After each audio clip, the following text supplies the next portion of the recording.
Welcome to the Kingdom Conversations podcast. Listen, I'm so excited that you decided to join us tonight. I am excited about tonight's launch episode. Some people would call it a pilot, but this is our first episode of the Kingdom Conversations podcast. And listen, the Kingdom Conversations podcast is designed to talk about all of the topics that we never want to talk about within the church walls. Many times we have questions and we never get the answers that we need. We have different topics and things that are really plaguing our communities, and we never talk about those as it relates to the church. I believe that the church has been called to be relevant. Especially in these times, in these days, when we're living in the last and evil days, as the old saints used to say, the last and evil days. And so I really want to dive in this podcast to really talk about all of those different issues, from sex to homosexuality. How do we handle the LGBTQ community? How do we deal with all the family dynamics and blended families and things of that nature? Today, we're going to be talking about mental health issues. And how do we deal with those things as it relates to the church? And so we're actually going to be covering a myriad of topics to really help people get the answers that they need and really find solutions. One of the things about Kingdom Conversations is not about bashing one sector or another. It's really about talking about the issues and then finding common ground and solutions to move us forward, to make us better as the kingdom of God. And so we can add to the kingdom of God. You know, our motto is building bridges through conversations for the kingdom, to grow the kingdom. And so we want to do that through our conversations. But right now, listen, I want you to do me a favor. I want you to like and share. Like and share. Love. Matter of fact, love button. I love that love button. So hit that love button. Like this post. Share this to as many people as you possibly can, because we want to spread the word that the Kingdom Conversations podcast has now launched. And we're going to be covering a lot of controversial things, some things that people may not want to deal with, but we're going to deal with it, and it's necessary to deal with those things. And so I'm excited. I know some of you all have seen my other podcasts or what have you, but this one is going to be very unique. It's as one of my guests was saying today, I'm going to be talking about a lot of the stuff that I post about. Right, I post about a lot of controversial topics and things, and so we're excited even tonight when we're going to talk about mental health issues within the four walls of the church. Oh yes, mental health issues within the four walls of the church. I think it's very important that we look at this when we see, especially in today's society, we see so many people that are dealing with mental health issues. They're dealing with issues. They're dealing with anxiety. They're dealing with depression and all of these other things, all these other ailments. And what we see many times is that they are afraid to even go and seek help. We're going to talk about that tonight. When we look at the statistics, it shows the all-time high of those that have mental health issues. And watch this: many of those individuals are are people that are in the church. They're in the four walls of the church, and so they're dealing with things in private. They won't tell anybody that they're suffering. They won't tell anybody that they're going through this. Even through this pandemic, we've seen how people have been suffering. And one of the quote unquote catchphrase mottos is check on somebody. Check on that one that you think is strong. Because the very ones that many times you think are strong are the ones that are suffering. And so we want to talk tonight about how do we deal with this? How do we conquer this even within the church? Should the church be responsible for those that may have mental health issues? What are the things that we have to do in order to help those that have mental health issues? And so tonight, I have two amazing, amazing guest speakers that are going to be coming forward, and they're going to talk with us tonight. And it's amazing because I know both of these individuals, but they're highly qualified individuals. We have Dr. Marion Wright Jr., and we also have Natalie Fuel. She's also a licensed clinical, let me get this, licensed clinical mental health counselor supervisor. Yep. And of course, Dr. Marion Wright is a clinical psychiatrist. And so, right now, I'm just going to give them an opportunity to introduce themselves, tell us a little bit about you and your background, and we'll go from there. Let's start with Dr. Wright. Yes, I am delighted to be here. Hopefully, everyone can see and hear me okay. I whenever I speak about myself, I try to keep it as short as possible. And of course, when I'm standing next to Jermaine or Pastor Jay, my shortness really shows then. Uh, but I am, as he mentioned, I am a psychiatrist, undergraduate training at or education at Duke University. Attended medical school and graduated from UNC Chapel Hill. Imagine that. Uh, uh, I did my residency training at East Carolina University through the Brody School of Medicine in Greenville, North Carolina. Currently reside still in that area, even though I still consider myself a dermite. But I have worked in private practice mainly, going on close to about 18 years now. Um, but private practice, I also did some work with the college health or in the college health setting at East Carolina University through their student health services. Currently, I am working as the staff psychiatrist at the Kinston Community Behavioral Health Center. We are a multidisciplinary clinic. I work with the behavioral health division. We also have family medicine, dentistry, OBGYN providers through our clinic as well. And, you know, those that may be familiar with Kinston, that's certainly a socioeconomic area where there's a lot of help that's needed. That's where I'm working currently. And last thing, and I'll move on and allow the other guests to speak. As of today, I have been passed the mantle and have assumed the role of the senior pastor at Greater Emmanuel Temple of Grace in Durham, North Carolina. Many people may know my father. I was speaking with Pastor Jay earlier. My first connection and relationship with him came through that very church. Absolutely. So as of today, again, I have assumed the role of pastor there. So it will be interesting as we get into the discussion to speak both from the role as a psychiatrist and provider, but also as one who is in ministry and in church leadership. Absolutely. Absolutely. All right. Dr. Fewell, Uh, no, I I'm have speaking no it. desire to do that. I am a licensed therapist, and I'm getting some feedback. Is that me? Yeah, maybe you may have to turn your speakers Okay. down some. Yeah. Okay. So I got my license in 2008. I went to grad school at Central University, undergrad at UNC. So I'm laughing at Dr. Wright with all those Duke and University. I mean, at UNC is ridiculous. But I feel you. I feel you. I have been in the mental health field since 2005, private practice since '07. I am a relational therapist where I deal with or help with relationships. And relationships sometimes only think about romantic relationships, but I Mm. also focus on platonic relationships because how you show up in one relationship, you show up in all relationships. So I help people bridge that gap, work on their mental mindset, and understanding where their foundation comes from and why they behave the way they do.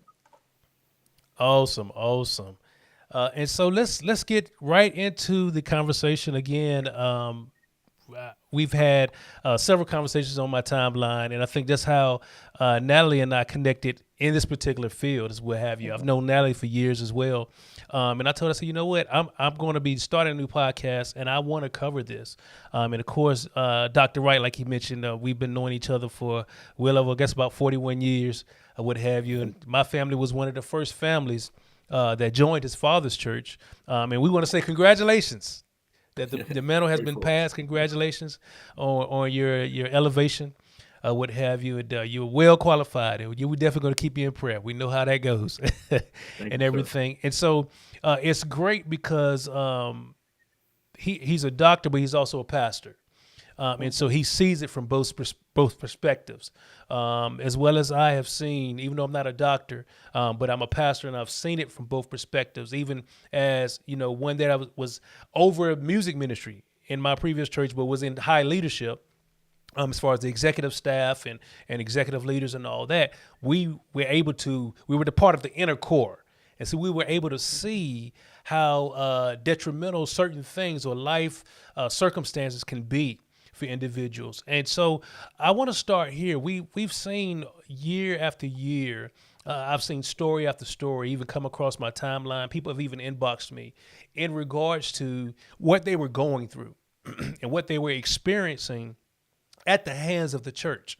And so we know that the church gets a bad rap for a lot of stuff, right? And some well deserving, some not, right?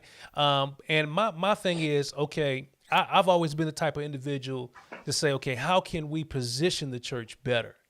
And I think this is one field that we really have to do a better job in. People feel so ridiculed or what have you as it relates to them going through issues in life and not being able to turn to anybody in their church body.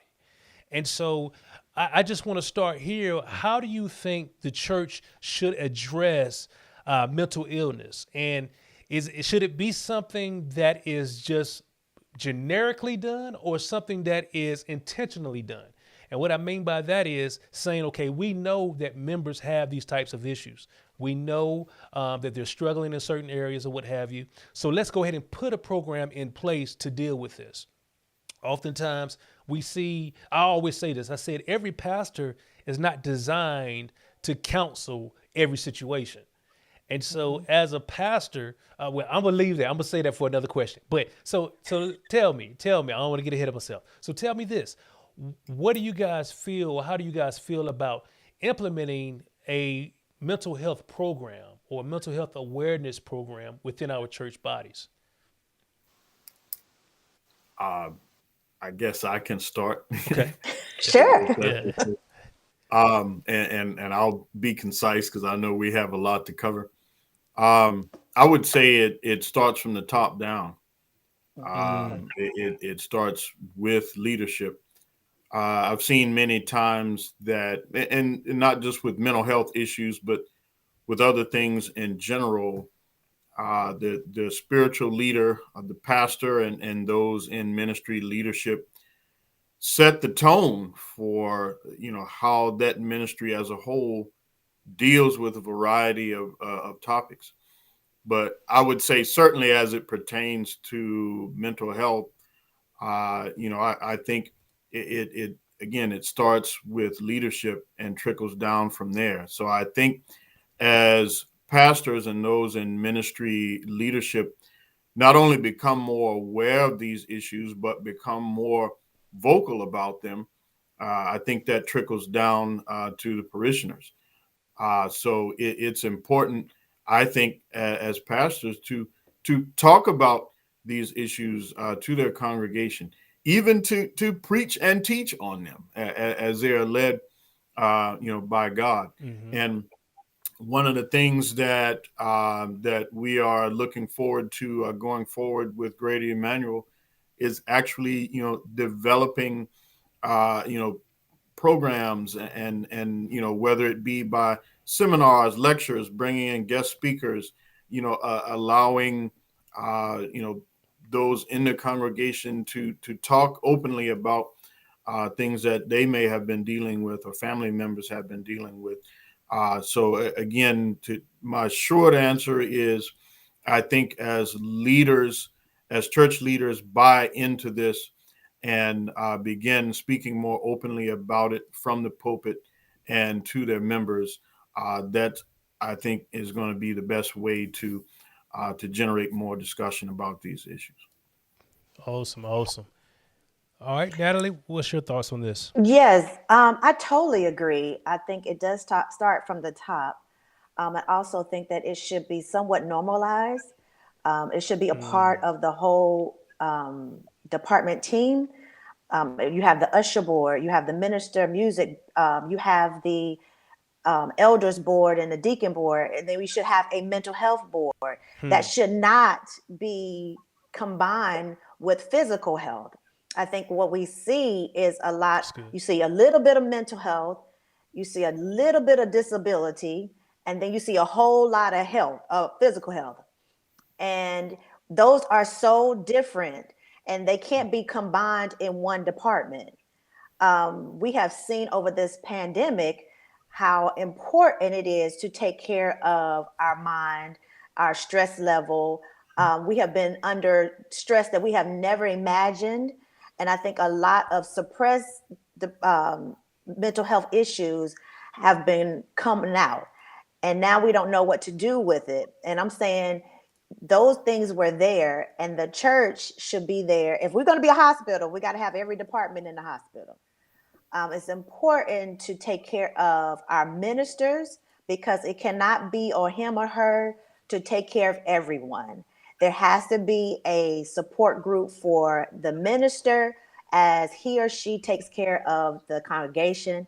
But there also has to be a department or resources for the members to be able to go to also. Wow, you just touched on something I think is very important. You said that there needs to be a support group for the ministers and Mm-hmm. the preachers. And I think what people don't realize is that pastors need a support. They need some way to release what they're going through. I was on a actual post on Facebook, and the young lady was saying how the stress level of a worship leader was just as much as a pastor. And I said, no, I totally agree. We need to pray for our pastors as well as our worship leaders and Mm-hmm. minstrels and all of that. But your stress level is nowhere near what a pastor has to go through, and the stress that they deal with. And so I think it's very important that pastors do have an outlet. They do have somebody that they can talk through a lot of the things that they're going through emotionally, instead of keeping that bottled up. We see now more than ever before, so many pastors are walking away from the pulpit. And if they're not walking away, they're dying in the pulpit. I mean, how many Mm-hmm. times have we seen that in the past 3 years alone? where a pastor just drops dead in the pulpit, or he's finished preaching, sits down, and he passes away. And it's because of a lot of the stress that pastors go through. And so, Dr. Wright, Or even death by suicide. right, absolutely. A lot of them are Yeah. committed suicide as well. We've seen Yeah. it. And people wonder, well, how in the world can the pastor, that's been preaching the word of God, been doing this and that and encouraging us and all that, how can he commit suicide? It's because you don't understand everything that goes on in the realm of being a pastor. I told him, I said, you take your ministry and multiply that by every ministry in the church, and then all of the lay members. And he's got to oversee all of that. He's got to pray for everybody. I said, and then many times people don't think that, we get phone calls all times of the night. People don't think that we have our own families, our own dreams and goals. And so, but what we did is we accepted the call of God on our lives to shepherd God's people. And so a lot of times people don't take that into account. And I think that's vitally important. And Dr. Wright, you could kind of speak to this, if you will, about, we were talking before about the stigma of mental health, but even from a pastoral standpoint, how we really know for sure that a lot of pastors, they won't seek help because they have an ego issue, right? They have an ego issue, or they feel like they got it all, I can handle it all, and I can, hold the world, on my shoulders or what have you. And God never called us to do that. And so kind of speak to that and your thoughts on that. Very good question. Well, I'm not going to spend too much time talking about my book, but oh yeah, we're going to talk about that too, because it's good. It's one thing that one point that I try to drive home in the book, dealing with the stigma of. Well, the book is specifically about depression, but I make some general statements about, mental health as a whole. But I think a lot of the stigma derives from traditional teaching about faith and healing. And as best I can try to summarize it, traditionally we've been taught that, if someone totally relied on God or had total faith in God for their healing, they wouldn't need to seek outside help. So right. As if to say, hey, I'm believing God for my healing, so why would I take medicine? Why would I go to the doctor? Why would I, go to a hospital or seek outside help if I'm, relying on God or believing in God? So I think a lot of the stigma, with mental health and to some degree physical or medical issues as well, derives from that thinking. And the other thing to consider, some of the stigma, I think, also comes from what some people have believed is the origin of mental illness. Well, mental illness is of the devil. Well, all illness is it right? in some degree, derives from the enemy. Right. But if I had to narrow it down even more, people, you can read. I think it's St. Mark, chapter 5, where it talks about the demoniac, or the man that was demon possessed, the man of the Gadarenes. And if you read that, some people, when they think of mental illness, that's exactly what they think of. This man was, quote, crazy, was out of his mind, was breaking chains, was up all night, making a lot of noise, cutting himself, self-harm. He lived among the tombs. This crazy man is up all, hours of the night, hanging out in the cemetery. And so, again, this man was possessed, as we know, with many devils. So the point I'm getting at is, again, if people have that picture of what it means to have a mental illness, then traditionally some people have thought, well, they're demon possessed. If you cast that demon out or demon, then they're going to be all right. Right. And so, again, if people have bought into that or conceptualize all mental illness, as demon possession, again, that can be, or I believe that is another reason why the stigma exists. So, but and I'll say this, and I'll, allow for some other discussion. Um, I'm glad we're having, this type of discussion to kind of get that out in the open. And I believe that, in a sense, just as science evolves, I think our understanding of God and understanding Right. of the scriptures evolve. I don't think necessarily that it was our ancestors' intention to deceive us. Right. I think, a lot of it was, hey, this is based on kind of what we know and believe at this point in time. But just as, medical science or just knowledge in general, has evolved. Now we kind of see things differently and understand, where a lot of the origins of these things come from. Absolutely. Natalie, you have anything on that? Yes, I think it also is culturally too. I think the combination of our culture Yeah, absolutely. and our religion has caused us to believe that we don't need to seek mental health professionals.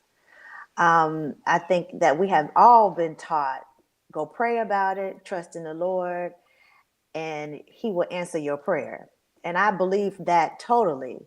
But is that what you do when your car breaks down? Or do you go pray about it, seek God guidance, and then go to a mechanic to get your car fixed?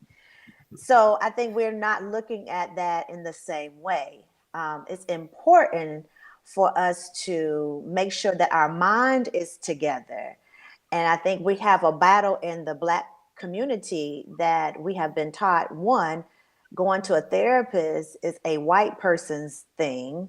Black people go to their pastor. Mm-hmm. And I say, Wow. what more burden do you put on your pastor Right. on a thing that he or she may not be equipped to take care of? So it is important that we allow our pastors to stay in their lane and allow other people who have professions and education stay in their lane. You don't want me in the pulpit. That's not my lane, but I will help you in therapy. So we all need to realize that there are professionals out there that can help us deal with our problems as we pray and seek the Lord for guidance. That's good. Great discussion. And so, one of the things that we often face when we're dealing with certain issues is, or I would say, from a pastoral standpoint, one of the things that I've noticed is that some pastors try to counsel things or deal with certain issues that they're not equipped to deal with. And one of the things I've said previously is that as a pastor, you have to recognize that God didn't call you to do everything, right? Even though Paul said, I became all things to all men, let's keep that in context, right? He was talking about as far as winning people to the faith and not offending them or what have you. And so, but I don't have to be all things to every member of my church. And I have to understand what my boundaries are. If I haven't gone to school to get educated on counseling, then that's not an area I should be actually dealing with. And so, how do we say, okay, how do we help pastors realize when it's time to draw the line and say, okay, this is outside of my specialization or my education, and I need to refer you to outside counsel.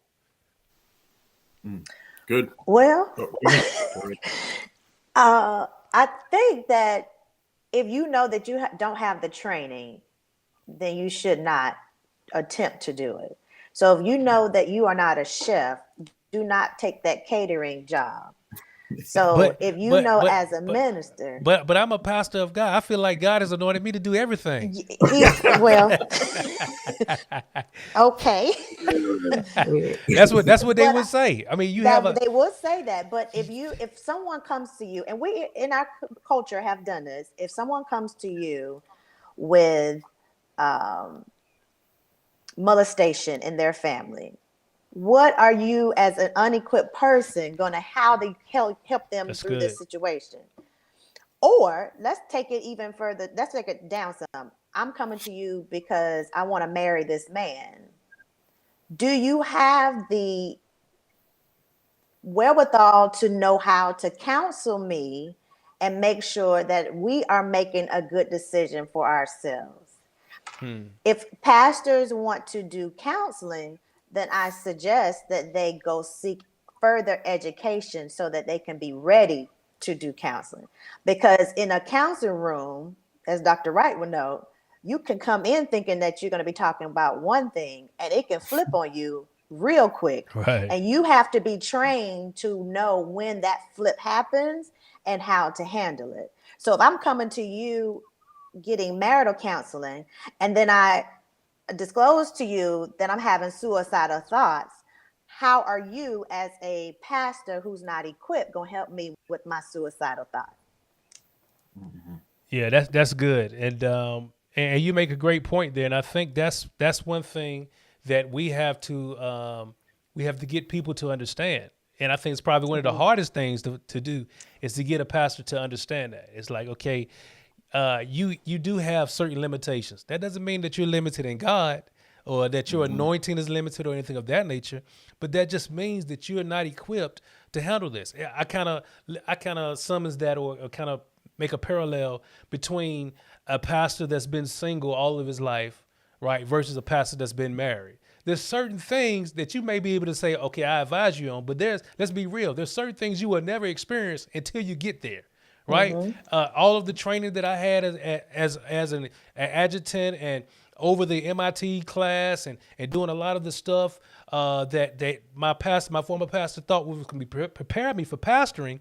There was some stuff I had to learn on the job training with, right? And so we have to understand that and understand that, okay, if you're not equipped, you may be doing more harm than good, especially when you come into a situation where somebody may be suicidal or they may be on the verge of hurting themselves. They may have an issue where they're cutting themselves or whatever the Mm-hmm. case may be. You pray about it and then refer them to somebody that can help them. And I think a lot of times pastors allow their egos to get in the way, and they don't want to, especially the old school mentality. They feel like it's a failure if they refer somebody out or something versus Mm. helping them right there in that office. But many times that's just not the case. It's just not the case. And so what we find is a lot of times people will not come and seek out help. And so, Dr. Wright, what do you think are some of the causes of that? Why don't people come out? As it relates to the church, is it because of them being ridiculed? Is it because that people feel like, oh, they don't have faith in God, or they're not spirit filled? Or what are some of the things that you think may be the case of that? All of the above, man. you know, no, I mean, gosh, man, I probably need to write a sequel to my book Yes, sir. Yes, sir. uh, to, Absolutely. to, to expand on some of these things. But you're absolutely right. Just a sense of embarrassment. And again, going back to the previous discussion about stigma, again, if that's something that's pervasive within a church, then the parishioners in that church would feel a sense of embarrassment about seeking help, about um, opening up about these types of things. I'll share a quick story and get out the way. When the first private practice that I worked at was in Wilson, North Carolina, and one of the most striking stories to me, I allude to it in my book, but didn't really get into a lot of details about it. But I remember a young lady coming in, and she came in and sat down and across from me, and the whole time she was clutching her purse, and she kept looking over at the door. And so I'm like, why does she keep looking at the door? I'm thinking, is she paranoid? I didn't know what exactly was going on. But later on, she admitted that she had this fear that somebody, from her church was going to, open the door and see her in there and be like, ah, Wow. I'm like, wow, this is so it's almost like she was sitting in such a manner where she had to get up quickly and leave, for some reason, that she'd be able to do that. Now I know that sounds to us kind of silly and ridiculous, but eventually she admitted to me, hey, I'm not supposed to be here. If people from my church or my pastor knew that I was here, they'd be really upset with me, or I'd be very embarrassed about it, and those types of things. But again, the sense of embarrassment, shame. I've even had people. Where I would prescribe medication for them because I thought that would be helpful to them, Mm-hmm.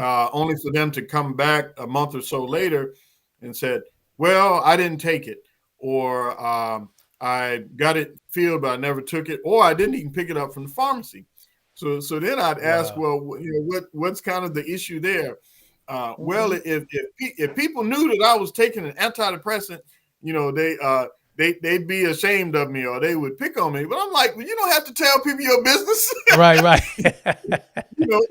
Unless they work at the pharmacy where you pick up your medication, they don't have to Right. know that you take medicine. So Absolutely. it's those types of things that that I've seen, personally, clinically, that clue me into, as to why, how people feel, about these types of things. Gotcha. And so, Natalie, let me ask you this: when do you know it's time to refer a church member to a professional? Um, well, let me step back. As Okay. a minister who wants to be, or who is a minister, not only to his members of the church, but also the community that the church surrounds, it will be nice if that minister or his team or her team would go seek the professionals in the area. So they will have a reference list. So when a minister gets to a point where they feel uncomfortable, or if something is not going in the direction that they first thought, it may be good for them to already have a referral list. So then they will feel Mm, empowered to refer out. that's good. It is important for us mental health providers to offer our assistance to these ministers so that they can create a referral list. Mm. So it's a bunch of us working together in order to help our community. As far as what a minister, I mean, there a lot of stuff that maybe that he or she shouldn't, but then there's a lot that he can or she can. Hmm. So a conflict resolution, I think we all can help someone else with their conflict resolution.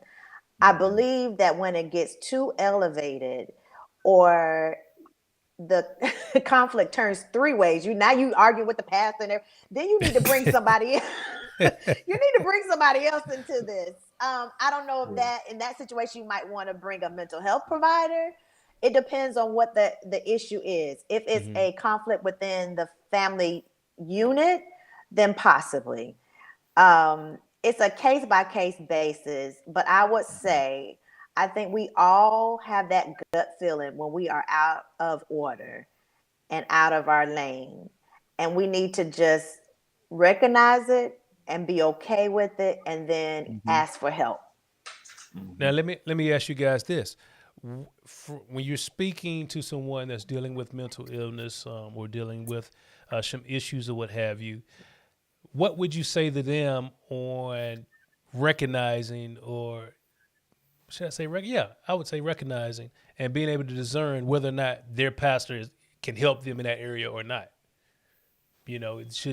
Should it be credential based? Should it be experience based or whatever? Because I've seen situations where the pastor has done more harm than good, right? Mhm. Even like in marriage counseling and all that, where I've heard some horror stories, and I'm like, the pastor told you that, I'm like, are you serious? And so it's like the same thing. I think they need to know, um, should I go and seek help from my pastor? And I'm not saying you shouldn't. I'm saying you should know at what level or what to expect. You know what I mean? And so Mhm. kind of talk about that, in a sense of, okay, what should they be looking for as it relates to taking those issues to their pastor and that type of thing. So again, you're asking from the perspective of a lay member. Yes.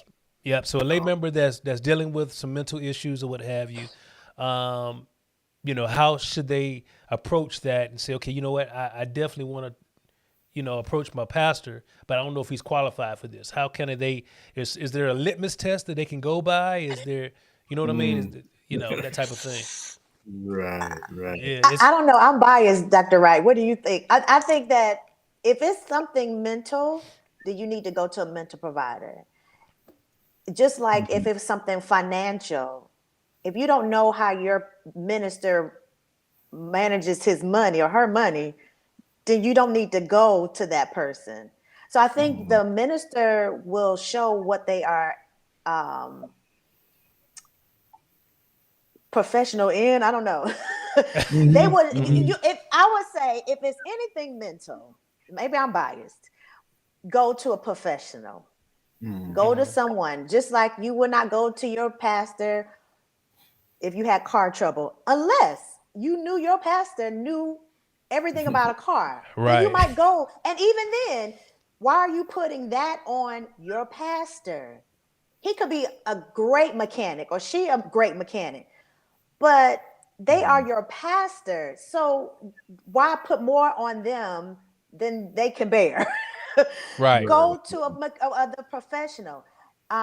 You can now. I would say, and I would love for this to happen for the layperson to go to their pastor and say, "Pastor, I am dealing with X mental health. Please pray for me as I seek professional help. And if you can assist me, I will Mhm. greatly appreciate it." That's how Mm. you get your pastor involved. Right. But Right. don't expect him True. or her to just know how to handle your situation. Right. Right. And I agree wholeheartedly. And sometimes I think we have to compartmentalize things. There are. Um, I think some people can benefit both from a spiritual perspective, or spiritual input that they get from their spiritual leader, and still seek, Mhm. professional help as well. Sometimes people may struggle with their faith, Mm-hmm. because of the mental health issues or what have you. And so, even though they're in the process of seeking help from a mental health professional, there'll be times when they may need to go to the pastor. Pastor, please pray for me. Right. I'm dealing with some things, and again, full disclosure, let them know. Yes, I am Mhm. seeking help. Uh, you know, uh, for this issue, but I'm coming to you for prayer and spiritual support, and all those types of things. So sometimes, yes, we may have to compartmentalize it, but I agree with Natalie, completely on that. Now there was a great question that came up. Let me go back to that. And also, if you have any questions, let me take a station identification break right here. Make sure you like, share, and follow us. But also, if you have any questions that you want to ask the panel, please post those in the actual chat, and I'll make sure we actually get those answered as well. A great question that came up from Brother Ruben Rodriguez. He says, "What about affordability to professional help?" I think that's a very good question, because I think a lot of people don't realize how much resources is really out there. But I'll let you guys go ahead and tackle that. Um, okay. I would say whatever you want to do for yourself, you will put the investment in it. If you want a great honeymoon, then you're not going to go to Motel 6. No, no shade. Well, there's shade on Motel 6, but I'm just saying. If you know that you've been dealing with this situation for a long time, you've tried everything, put in the investment to take care of yourself. You will not go the cheap route if you were dealing with cancer or if you were dealing with a broken leg. You will go seek the help and figure out how to pay for it. As the church, you cannot always rely on the church to help you pay for it, but the church may have some resources that they have put aside for this. But you look at your finances and make sure that you are being a good steward to your finances so that you can take care of your mental health. Now, there are benefits in your insurance policy that will take care of it, and you can definitely use that. And there are some great therapists out there that will that are accepting private pay, and then you may be able to get reimbursed. But the idea that mental health is not affordable, we have to stop that, because I promise you, if you are a parent and your child needs something and you may not have it, you're going to figure it out. You're going to go fund me. You're going to drop that cash app. You're going to about near steal to take care of your child. And I'm saying take care of your child's parent. Because if you don't take care of your child's parent, then your child is going to also have issues. That's good. That's good. And so, even for those that, let's say, are less fortunate, they may be low income or what have you. I think it's important to say that you still have resources out there, right? And the key to it, like Natalie said, is doing whatever you find necessary to do in order to get that help. Another great question that came up is, how would you go about suggesting a mental health team at your church? And what does this look like? That's a very good question. Mm. That's a very good Yes. question. Well, I think to start with, and Pastor Jay, I can't thank you enough for organizing this. Absolutely. And, but I think as lay members tune into things like this, become more aware of podcasts and all the things that are available. For discussions like this, I would encourage people to make it known to your pastor. Say, hey, pastor, watch this clip, or what do you think about this, and things of that nature. But as much as we can do to get the word out to churches and people that frequent church, I think the more the better. I'm currently also on a panel with our international organization where we did probably about at least 4 or 5 different discussions that went out all over the world, about mental health issues, just in the last year. But I think, again, if people, make their pastor, their leaders aware that, these issues do exist, I think that's one way to do it. As far as what a mental health team would look like, that's a tough question. Mm-hmm. I, you know, I'm fortunate or blessed, well, both, I should say, in a sense, to be able to kind of walk the line between, these two areas. But I think another thing that we can do, and I know it may seem like I'm getting off topic, but as we evangelize and reach out to people, even those that are professionals, I envision where we're able to bring in people, into the fold, into the church that have, these levels of or areas of expertise. In an ideal sense, we'd have lawyers in the church, doctors in the church, counselors, nurses, Right. and all these people that are able to, we're able to connect with them on multiple levels. One, when they become people of like faith, but also to know, hey, here's someone I can go to, for financial advice. This person is an accountant and he's a member of my church.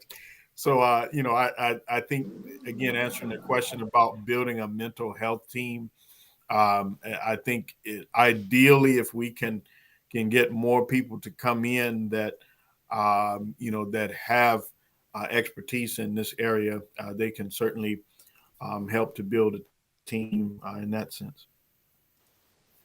Yeah, absolutely. I definitely agree. It could also look like you polling your congregation to see who are your mental health providers, and be cautious that just because they're in the medical field doesn't mean that they know mental health. So just because you may know an RN doesn't mean that he or she knows how to handle mental health. So make sure you are very specific about what you're looking for. If you do not have that in your congregation, then your surrounding community may be able to help. I'm sure there are some providers in every community within a radius of your church that you can go and speak to the owner or the providers there and say, this is what we want in our church. What can you help us do? And they may be saying, I'm a good referral source. These are the areas that I'm an expertise in. And these are the areas that I can have colleagues in that can help. So then you're pulling that together. So it doesn't necessarily have to be members in your church, but use your community resources to build that department. Right. That's good. Excellent. Yeah, that's good. And I think that's important. And even in building that, again, make sure they're qualified. Right. Because we used to automatically at Junior, I'm sorry, Dr. Wright, he knows this automatically. If you was a nurse by trade, then you was a nurse at the church. Right. You were head of the nursing department. You head of the usher board. That type of stuff. And so over the years, it's like, okay, willing bodies are the ones that they put in, but in certain circumstances, they have to be willing and qualified. And I think this is one of those actual instances or what have you. And I would say also, Pastor Jay, absolutely. And Dr. Wright, please join me. We have to be careful in this area because we can have dual relationship. So I will be very cautious that if I'm the minister of music, I would not want to provide therapy to one of my choir members. Right. Or would they want to receive therapy from me?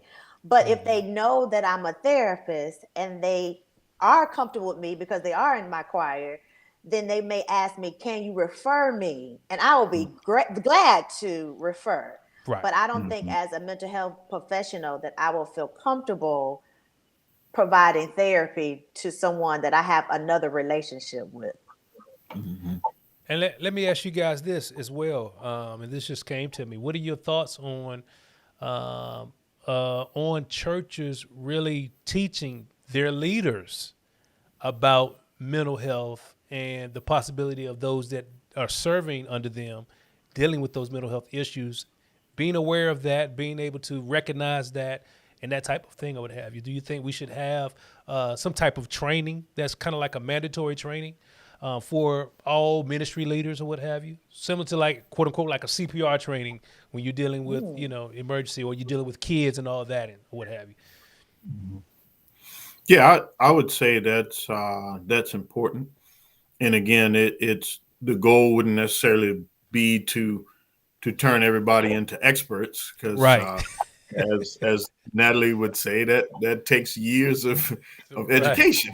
Absolutely. But just sometimes mere recognition of certain things, or knowing certain signs and symptoms to look for, to know when to refer or when to intervene. I think those things are important. One of the things that times when I've spoken to congregations or maybe larger group meetings at conferences, a question that comes up fairly often are things like signs that someone may be struggling with suicidal thoughts. Mm. Mhm. So again, I go over that just to kind of tell people, hey, here's some things you may want to look for. Um, so yes, I would totally agree that there needs to be some level of training. Again, if nothing more than getting people to recognize certain signs and symptoms, because it's easy to kind of let certain things go or not pay attention to certain things. Mhm. I'll use this as an example and be finished with this question, but something as simple as um, you know decreased church attendance. Mhm. We tend to, sometimes we don't always pay attention to that, but if you have someone that's never misses a Sunday, never misses a service, and Mhm. then suddenly 1, 2, 3, 4, 5, 6, 7, 8, 9, 10 Sundays go by and you don't see the person. Hey, it may be something to that. Right. Right. What's going on? Is the person depressed? Is something else going on that they're ashamed about, or having some other issues going on? So yes, I agree totally that it would help to to have some type of training both for leaders and lay members in the church. Absolutely. And you said something there when you were talking about them being missing, you know, 9, 10 Sundays or what have you, straight. And then the reverse is also true too. Not taking time off to Mhm. refresh and to, to get relaxed and renew your mind and spirit and all that as well. And so they both can work, together in that Mm-hmm. regard, as it relates to your affecting your mental health and having Mm-hmm. issues in that regard. Um, One of the other things too that I thought about, and I've heard this as well, and we see this or we hear about it from time to time, is when a pastor is dealing with mental issues himself. And one of the questions was, can a pastor or a church leader that teaches about, can he teach about mental health if he's suffering from mental health issues? And so I thought that was a pretty interesting question. So I wanted to pose that to the Maddie, panel tonight. Okay. you go first. Uh, I think it's like anything that you can speak from your experience. Hmm. I think it would be a powerful thing if a minister at the pulpit would say, I am suffering from depression and anxiety, and I am seeking professional help with this. Hmm. I think that is a powerful thing. However, will you see some people look at him or her differently? Yes. But I think the majority of people will give grace and say, maybe I need to look into this. When you see your minister always at the church, always at every activity, always doing things, and you know that they have a family, you need to, as a church body, and especially the executive board, Pastor, you need a vacation and you need to leave on this date for Right. this long and get yourself together. And they can be fine, but you Good. still need that break. And we as members need to allow them to have that break. And that means do not call when they are on that break. That Right. means that there has to be a team when the pastor is there, that he or she is not getting all the calls, that he or she is not taking all the issues, because this is a big corporation that people don't want to think about. The church is a huge corporation, Hmm. and we have a spiritual twist to it. but it's a lot of moving parts. It's a Mm-hmm. lot of logistical things. And one person should not be responsible for all of it. We would not expect the president of the United States to know and do everything. That person Right. has so many people working with him to make it so that he can do whatever he needs to do, but the country is still running. We have to look at it with our ministers too. We have to be mindful that if we go through sadness, then our pastors go through sadness. If you know your pastor is dealing with grief or loss, give them that opportunity to grieve. Don't assume that, well, he know God, he's praying, so he gonna be back up there in the pulpit the next day after his mama died. Would you? So give Right. him or her some grace. I think Mm, that so the person can speak on their experience, but when it comes to providing suggestions or clinical stuff, they need to refer. But I think a pastor can say, look, it's important to take care of your mental health. And what does that mm, look like? What does that mean for you? I think that is a great thing for a minister to do. Okay. mm. Yeah. You know, exactly. Piggybacking off that, yes, I agree. I think a pastor can um, teach and speak about mental health issues, even though they may have or have had their own struggles. I think what that does is humanize that person. Mm. Pastor That's Jay, good. you spoke earlier about some people in church leadership having egos, Mm-hmm. ego issues, feeling like I should be able to do everything. All this. I don't need to sleep. I don't need to, to eat. Right. Do all these things. But I think, from the perspective, of a pastor, again, I think it would be helpful to the congregation, even if he or she were to say, "Hey, I had some struggles with this myself," or there's sometimes when I may feel depressed, sometimes I feel anxious. Again, Mm-hmm. I think it helps to humanize that person, so the lay members are not looking at that person as superhuman, or he never gets tired, he never gets burned out. You Mm-hmm. know, and I think that's important. And this probably would be the first time I've shared this publicly. There was a period of time during my first job in private practice, and I didn't realize it at the time until after I had gone through it and gotten out of it. But I went through a phase of clinical depression myself.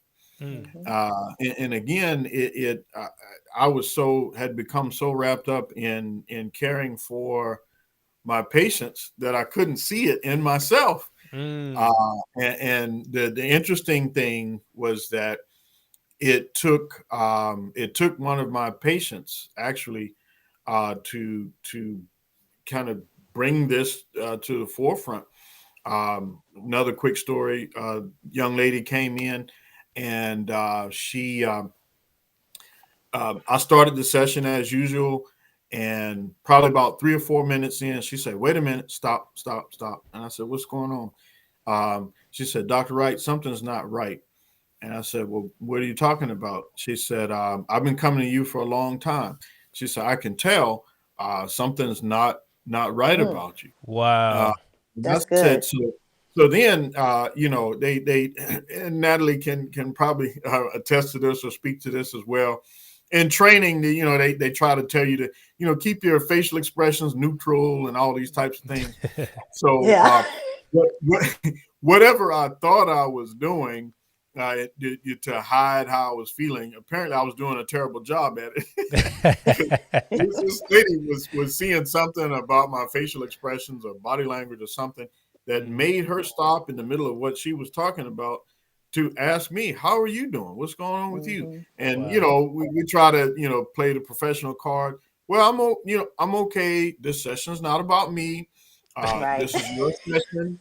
this is your time and all that. And she said, nope, Dr. Wright. She said, I'm not answering any more of your questions till you tell Wow. me how you're doing. And man, I Wow. don't know what came over me. I put my pen down and I said, Miss So-and-so, if you must know, I said, I'm not doing good right now. Wow. And here I am probably breaking all the rules that, It's okay. We're not telling. that they tell you in, training and all that. I said, well, Hmm. if you must know, I mean, because she pressed me, she pushed me to the line. I said, I'm not doing well. I said, I'm tired. I said, I'm stressed out. I'm not sleeping well. I Hmm. feel like I'm, letting everybody down. So I'm start letting out all this stuff in a matter of about 2 minutes. And I said, well, now that we got that out the way, Hmm. how have you been doing? And then she said, well, thank you, Dr. Wright. She said, because I just knew there was something going on with you. But again, I said all that to say that, again, I kind of went through a period myself. But back to the question about spiritual leaders or pastors, it is my belief sometimes that God will allow us to experience certain things or go through certain things Hmm. to one to humble us, to humanize us, Mm. but also sometimes to allow us to feel what the people People are feeling Right. right. experience from That's time to true. time. That's true. And I remember thinking to myself again after I kind of came out of that phase of depression. I remember thinking to myself, well, Lord, if it feels like that, that is terrible. Wow. Hmm. Hmm. That is absolutely horrible. And but praise God, I got through it. Amen.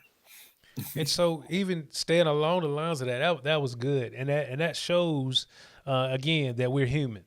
Many Yep. times people put pastors and church leaders on a pedestal and expect them to be the perfect, perfect saint or this perfect example. And many times when they fall, now they're disappointed. They don't understand what's going on and all that. It's like, okay, we're humans, right? We fall and we make mistakes and all that. The Word of God tells us that all fall short of the glory of God every Hmm. day. And so, understanding that is so key. I'm reminded of, I used to always be a stickler for this and that on pastors and all that. And God revealed something to me one day. He said, you know what? Most pastors have never been pastors before. And Right. so you're expecting them to know something that they're still learning. You see what I'm saying? Many times, like said earlier, many times it's on the job training. And so Mm-hmm. you may be thinking or expecting them to handle a situation, excuse me, to handle a situation a certain way. And God may be telling them to handle it a totally different. Why? Because they know the intricacies of that individual that they're dealing with. So where I may have to come to one individual and I could be a little bit more stern with them, Hmm. that other individual may be a babe in Christ and may not be able to take that. And so you gotta know that and understand that we're at different levels. And Mm-hmm. even when we've been seasoned in Christ, that does not mean that we still don't deal with issues. And I Right. think a lot of times people forget that and feel like the pastor or their church leaders or what have you have no cares in the world. No, we're living in the same world that you're living in. You know, well, many of us have to go, and we're bivocational, and so we have to go work our jobs and then still do the work of the Lord. And so a lot of that can be very stressful. And even staying here and talking about depression and with mental illness, the different various niches within mental illness. What are some of the things that people can look out for to kind of detect when they're actually dealing with mental illness? It's one thing to say, okay, I'm just sad, Hmm. because I lost my friend or what have you. But at what point do we say, okay, I may be dealing with depression. I may be dealing with something where I need to go seek help.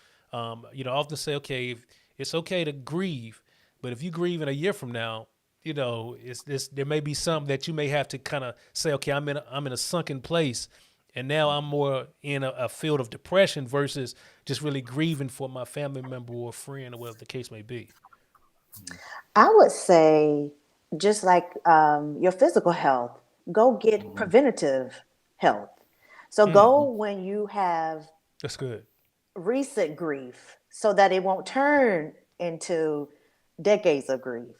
So a therapist is not just there for the hardcore mental problems. We are there to help you do preventative stuff. If you're having a Mhm. conflict at your church, you can go to a therapist and see that person for 1 or 2 times and be good and be able to handle the Mm. situation differently. Or you can go and say, I am a pastor of this church.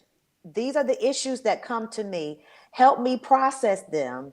Help me to recognize them. So that therapist can give counsel to the pastor. The pastor can go back to the congregation and know how to handle the situation. So we could be used in a whole lot of ways. Mhm. So I think it's important that we start with, if we're going to eat healthy and exercise to prevent diabetes and high cholesterol, then let's look at the same way with our mental health.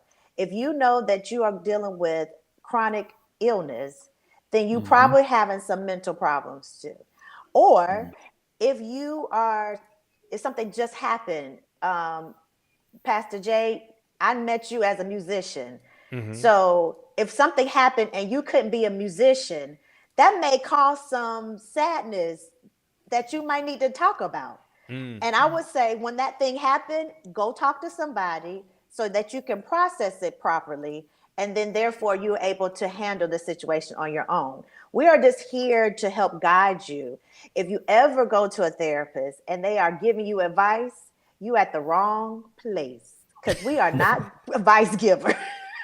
We help you look at a situation in so many different angles to give you so many different perspectives so that you can make an informed decision for yourself.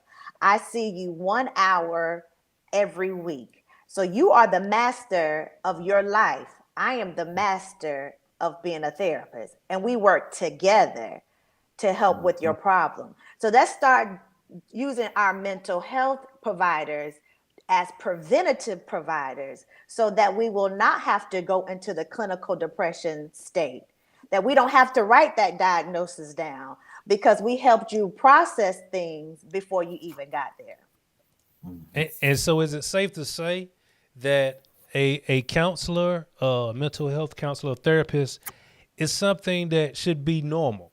It should be normalized. Yes. It's something that you should have just like you go and do a doctor, a regular checkup at your doctor or your physician. It should be the same way with your therapist. You should have a therapist that you go to and check in with once or twice or even once a week. It depends on what you need. But Mm-hmm. I think it's so important, and that was a good point that you made about the preventive measures, right? Preventive maintenance or what have you. That's why we go to the doctor and keep, make sure that our vitals and stuff are strong and make sure things are right because we want to prevent from a disease forming in our bodies and all that. And we understand that all of this stuff stems from sin entering into the world. And because Mm-hmm. of that, we've got to do the things necessary to make sure that our bodies last. And that also means our mindsets as well, and make sure that our minds are healthy as well. And so, Dr. Wright, you would have anything you wanted to add to that?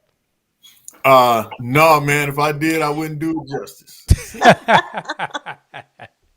Definitely. Okay. So one of the and we're gonna wrap it up. But one of the last questions I had was, and somebody kind of asked me this, or asked me to poll the actual panel with this, is how do we go about as the church fostering a healthy environment for those that are dealing with mental health?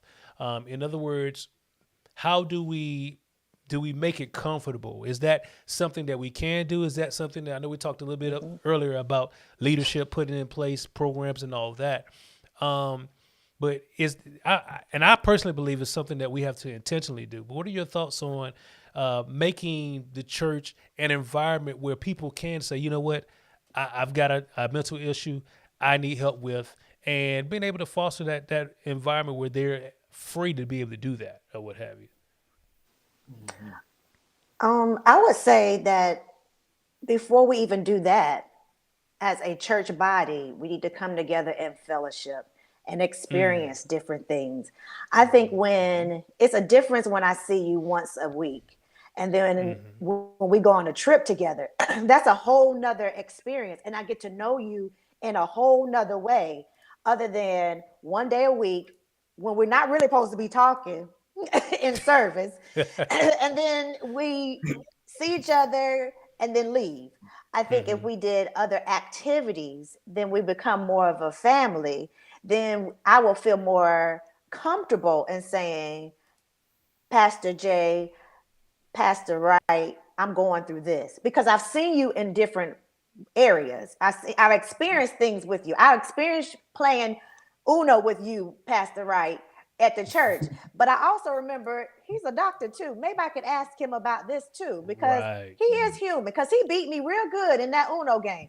That shows that we have different areas that we can help. If I know that I feel comfortable with somebody, I'm going to open up to them. So I don't think that a church should just do a program, because we have to lay the groundwork. We have to get some buy-in from our members. I think if we start by fellowshipping and experiencing different things outside of the church service, then people will be more open to share what their needs are. That's good. That's Wow, good. that's powerful. I mean, you hit the nail on the head there. You knocked that out the park.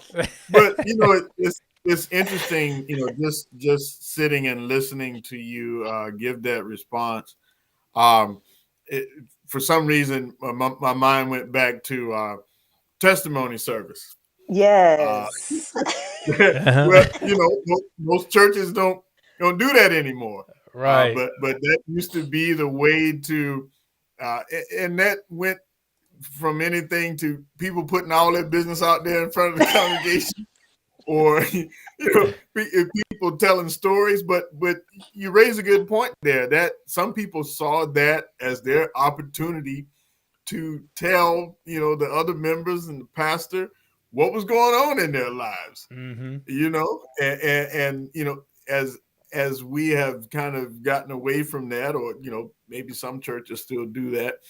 You're right. I think it's good to create an atmosphere of fellowship even outside of the church, because you're exactly right.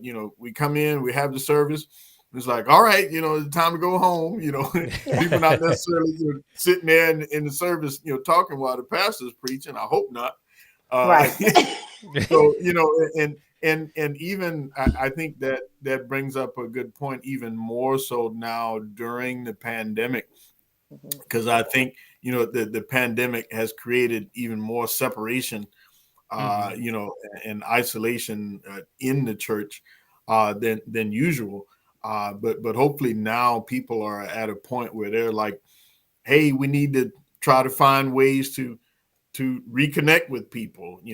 Maybe small groups get together and go out to eat and those types of things. But Natalie, again, you really hit on to something there, that as we um, create an atmosphere where people feel comfortable opening up about these types of things, that can foster that environment. Again, going back to what you asked Pastor Jay, where people feel comfortable sharing things about their mental health. And I think that is so important. It goes back to when you were telling your story, and how your patient knew you well enough to know that something was going on with you. And I think that really speaks volumes. That's how it should be in the church. I think many times people are going through by themselves because we haven't fostered those relationships. I shouldn't have a brother or a sister in Christ that I'm close with, and I don't know something is off with them, right? I was dealing with a situation about 3 weeks ago, and I was just kind of off. It was a Sunday morning, I preached like I normally do and all of that, and then I went and helped out another church at an afternoon service. And the guy was like, "Man, you okay?" I was like, "Yeah, I'm fine." But it was something that was on my mind, but he could see it. He could literally see it in my countenance and in the way that I was, I'm normally, chipper, always joking and really, enjoying service and all of that. But that day I was more somber than usual. But he recognized that because he knew me, and I think, what you guys said is so key. We have to develop relationships. One of the things that's so important in the church that I think is missed is community. And, I was doing some research when we were actually planning our launch here. And Barna Research did a study and they polled 2,500 different churches and those that were visitors first and became members. And one of the things they asked them is that what drove you to join this church? The number one thing that they answered was they felt like they belonged. Wow, it was that's community. good. Many times, especially as preachers, we think it's the word, Right. but And it is. but people are actually shocked when I share with them that out of all of those things, the word came in fourth place.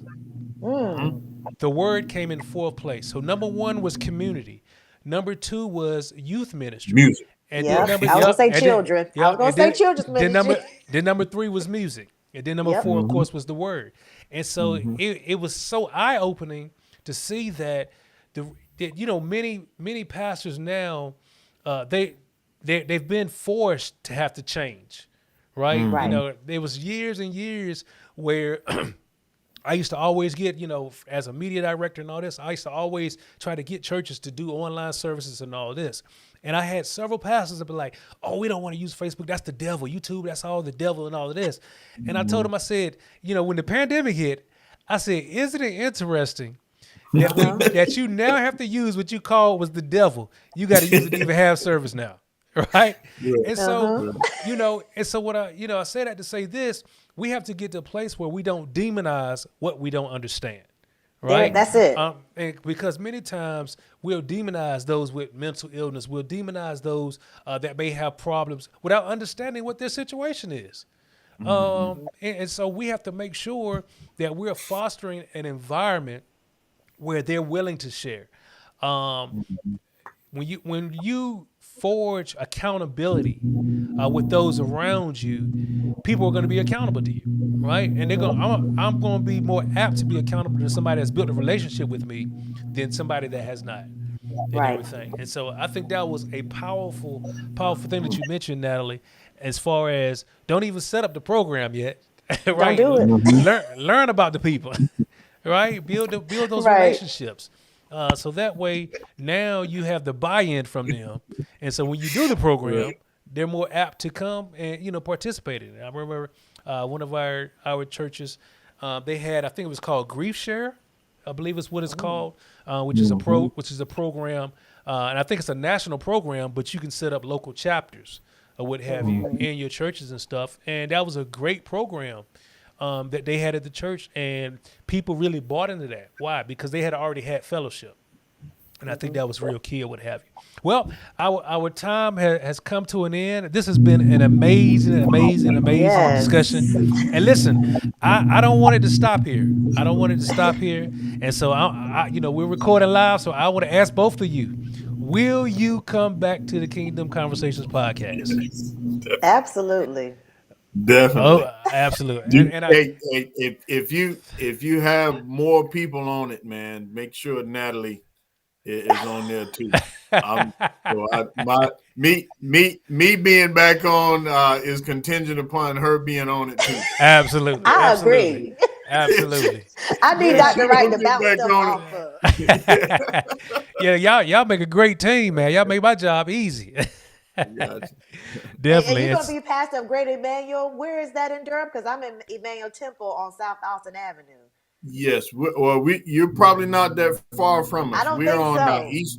East Main Street, right before you hit South Miami Boulevard.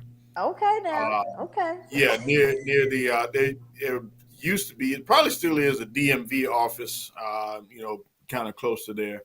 Mm-hmm. So yeah, we're on that end of East Main Street. Well, we agree, Pastor Jay. Definitely. And so, yeah, we're gonna close out now. But before we leave, I want both of my guests to kind of talk about some of the things they have going on. I know Dr. Wright has a great book that I've been reading. And speaking of that, let me get this one more thing in it. I'm gonna let y'all go. I thought it was something that was very interesting in your book when you said how you had dealt with a lot of patients that had dealt with depression and mental illness and all that. And the most difficult ones that you had to deal with turned out to be Christians. Mm-hmm. I thought that was interesting, and kind of explain that or expound on that for me. Yes, the very briefly, the reason I could definitively say that is that they were, for lack of a better way of putting it, inconsistent with treatment. Because they struggled with their faith, because they some of them weren't even sure that they were doing the right thing by seeking help. And some of the things I mentioned briefly in the book, and I alluded to this earlier. Some people would they would come back and say, "Well, I got the prescription filled, but it ended up changing my mind. I didn't take the medicine." Some people had poor attendance at their sessions. And, so again, there was a lot of inconsistency among Christian patients, again, because they were struggling with things, dealing with a lot of stigma. So yeah, that's the main reason I considered that particular group of patients very difficult to treat, as opposed to other people that were coming willingly, realized that they, needed the help, and also wanted the help and wanted to do all that they could, to get better. Wow. Okay. And so now I think that's very interesting because I was like, that really stuck out to me. As I was reading the book, I was like, wow. Out of everybody, it was the Christians. You know what I mean? I'm like, wow. And it was just amazing to me that there was even enough where you could recognize that, and I think that even speaks to the stigma that we're dealing with within the four walls of the church and dealing with mental illness or what have you. And so we're gearing to wrap up now, but before we do, I want to get some last thoughts from both of my guests and tell us about what you have going on. Of course, you want to talk about anything as far as your books or anything you have coming out. And let's start with Natalie. And let me know your last thoughts, anything you want to finish out saying, and then what you have going on. My last thoughts are to just seek help when you know you need help. There are people out there that are ready for you and willing to take you in to help you with any situation so that you don't have to do this on your own. So there's help out there, and please seek help. If you don't know how, you can contact me, or you can contact your provider, and they should have a referral list for a mental health provider that they refer to. So if you need some assistance, please let us know. I also wrote a book, and I didn't give you any. I'm going to hold it up. It's called Divorce Looks Good on You, A Girlfriend's Guide to Moving Towards Greatness After Divorce. And when I was going through my divorce, I was looking for something to help me stay positive and help me to thrive in this state. The stigma of divorce in the church is there, and I felt all of it being in a leadership role at my church. And I needed something to help me get through that period of time that was not going to make me depressed, but going to empower me to move and thrive after divorce. I couldn't find it, so I wrote it. Wow. So my mission now is to help women thrive after divorce and breakup. So I am planning, and I'm launching this today, Pastor Jay. So it's so important that you offer this position for me today, because see? Look at launching. God. I know, right? Look at God. Hey, I mean, your audience is going to see it before my audience. So, but I am having a Girlfriend's Day retreat here in Mooresville, where I live, and I'm going to help women walk away with a blueprint, a physical blueprint of how to date differently. We're going to start from the foundation. How did you learn how to be in relationship? Why are you ignoring the red flags that you know are there? Why are you continue to participate in negative patterns in relationship? And the program is called Same Guy, Different Name. So when you finish, you're going to have a tangible guide to help you date differently. And it's more of looking within and seeing how you are showing up in relationships. And so that when you are looking for someone else, you're not looking for them to complete you because you are a whole person. You're looking for another whole person. Right. So that is my program. It is May 22nd. They can go to my website, thrivingafterdivorceandbreakup.com for more information. Awesome. Wow. That's gonna be good. Yeah. Man, goodness. You should have a lot of women signing up for that. Definitely. All right, Dr. Wright. Dr. Wright. Lord of mercy. Well, I'll be quick. The title of my book is called The Suppression of Depression. The subtitle, Addressing the Stigma of Depression Among Christians.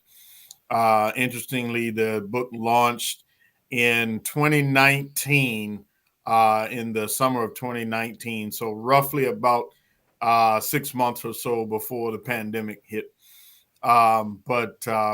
We've discussed some of the content in the book already. It is available on Amazon and Barnes & Noble online. Again, The Suppression of Depression. You probably can see in the background how the book cover looks. I'll just say very quickly, it is a very short read. Well, some people say it's not that many pages, but it's very dense in a good way, meaning some people say there's a lot of information on each page, but it's only 56 pages. And the last thing I'll say, I'm currently working with a company now who will be producing an audio book version of my book. I hope to have that completed before the end of this year, probably by the fall. So be on the lookout for that as well. And thank you again, Natalie, for joining me. Thank you for joining me.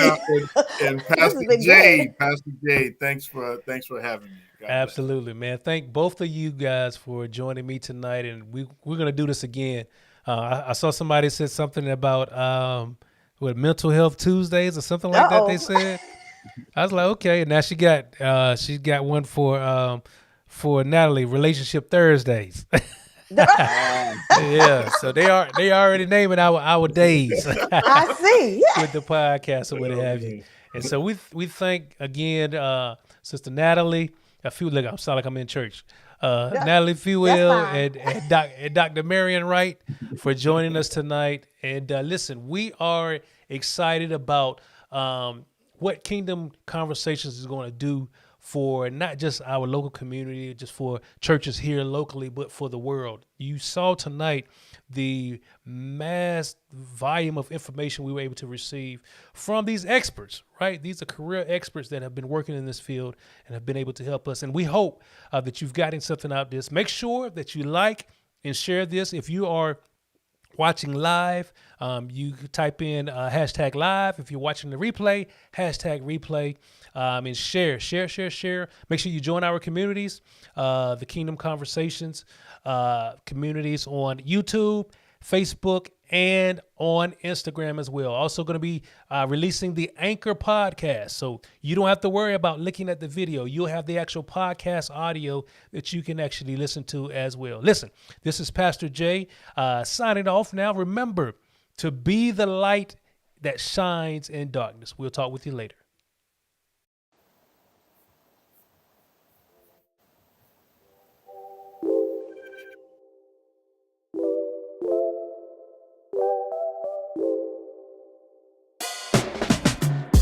There's a sparkle in your eyes.